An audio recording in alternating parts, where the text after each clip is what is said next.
Dah lah jahat. Bodoh pula tu. Betul ke dia bapak aku? Kalau diorang jual kau pun tak laku lah. Satu badan kau sekarang ni, organ kau semua dah defect. Tak ada bawa buah tangan ke apa ke? Daddy nak buah tangan ke? Tangan Hai memang dari dia. Kepala kau okey tak okey? Kau ni sewel ke apa? Nasib baik aku tidur pakai stoking. Kalau kaki aku kena kat lantai rumah kau, sabar-sabar aku kena samak. Elin aku punya. Busuk bodoh mulut kau. Aku ajak keluar asyik tolak je. Mak dia baru mati kan. Kau dah lah tak bijak macam anak orang lain.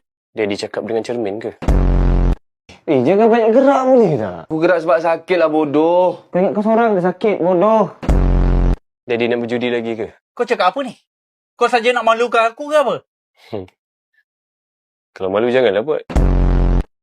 Kurang ajar betul ni kan. Itu masalah kau, bodoh.